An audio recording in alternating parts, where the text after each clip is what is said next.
નમસ્કાર, ગુજરાત ફર્સ્ટ સાથે હું છું ધ્રુવિશા. આપની સાથે સમાચારોની શરૂઆત કરીએ. રશિયાના રાષ્ટ્રપતિ પુતિનનું ભવ્ય સ્વાગત કરાયું. રાષ્ટ્રપતિ ભવનમાં ઔપચારિક સ્વાગત કરવામાં આવ્યું. રાષ્ટ્રપતિ પુતિનને ગાર્ડ ઓફ ઓનર આપવામાં આવ્યું. તો રાષ્ટ્રપતિ દ્રૌપદી મુર્મુ, પીએમ મોદી હાજર રહ્યા. તો બીજો દિવસ આજે પુતિનની મુલાકાતનો છે.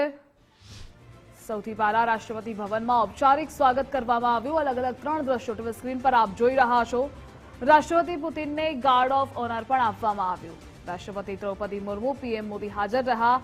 અને આ મુદ્દે આપણી સાથે સહયોગી વિજય જોડાયેલા છે. વિજય, રાષ્ટ્રપતિ પુતિનનું સૌથી પહેલા ભવ્ય સ્વાગત કરાયું, ત્યારબાદ તેઓએ મહાત્મા ગાંધીને શ્રદ્ધાંજલિ પણ અર્પણ કરી છે. અપડેટ શું છે લેટેસ્ટ? બિલકુલ લેટેસ્ટ એ છે કે તેમનું ઔપચારિક સ્વાગત છે રાષ્ટ્રપતિ ભવન ખાતે 21 તોપોની સલામી સાથે કરવામાં આવ્યું. ત્યારબાદ ગાર્ડ ઓફ ઓનર આપવામાં આવ્યું કે જ્યાં રાષ્ટ્રપતિ દ્રૌપદી મુર્મુ અને વડાપ્રધાન નરેન્દ્રભાઈ મોદી પણ ઉપસ્થિત હતા. ત્યારબાદ રાષ્ટ્રપતિ પુતિન છે તેઓ રાજઘાટ પર પહોંચ્યા હતા કે જ્યાં રાષ્ટ્રપિતા મહાત્મા ગાંધીજીને પુષ્પાંજલિ અર્પિત છે. સાથે તેમને જે વિઝિટર બુક્સ છે તેની અંદર એક સંદેશ પણ લખ્યો છે કે જેની અંદર તેમણે કહ્યું કે નવો જે વર્લ્ડ ઓર્ડર છે એનો અંદાજ ગાંધીજીને હતો અને તેમને ગાંધીજીને શાંતિના દૂત તરીકે પણ લખ્યા છે.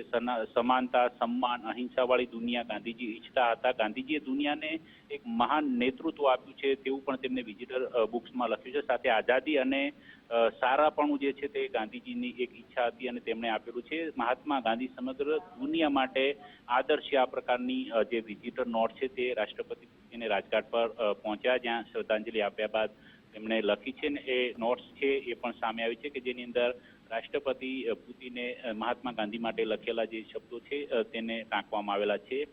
તેમણે મહાત્મા ગાંધીને દુનિયાના મહાન નેતૃત્વ આપનાર ગણાવ્યા. સાથે આજે પણ ગાંધી વિશ્વ માટે એટલા જ પ્રાસંગિક છે જેટલા તેઓ આઝાદી સમયે ભારત માટે રહેલા હતા, વિશ્વ માટે રહેલા હતા.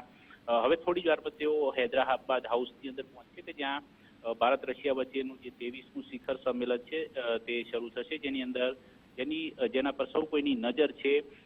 દ્વિપક્ષીય બેઠક પર એ દ્વિપક્ષીય બેઠક થોડી જ ક્ષણોની અંદર શરૂ થવા જઈ રહી છે, જેની અંદર અનેક મુદ્દાઓ પર જે પ્રાદેશિક, વૈશ્વિક સાથે દ્વિપક્ષીય પણ હશે. તેની અંદર વેપાર, ઉર્જા, સંરક્ષણ સહિતની અનેક મહત્વના જે કરાર અને સમજૂતીઓ છે તેના પર હસ્તાક્ષર થશે અને સાથે સાથે ગ્લોબલ ચર્ચાઓ છે એ પણ આ બેઠકની અંદર થશે. અને બેઠક બાદ છે બંને નેતાઓ એક સંયુક્ત પત્રકાર પરિષદ સંબોધશે ને તેની અંદર જે ભારત અને રશિયા વચ્ચે જે દ્વિપક્ષીય સમજૂતીઓ થનાર છે તે સંદર્ભે જાણકારી પણ આપવામાં આવશે. સાથે વિશ્વને એક રાજકીય દ્રષ્ટિકોણથી પણ એક સંદેશ આપવાનો પ્રયાસ આ દ્વિપક્ષીય બેઠક બાદ થશે તે પ્રકારનું જોવામાં આવી રહ્યું છે. અને થોડી વારમાં હવે તેઓ રાષ્ટ્રપતિ પુતિન હૈદરાબાદ હાઉસ પહોંચી રહ્યા છે. જી વિજય, જોડાવા બદલ આભાર આપનો.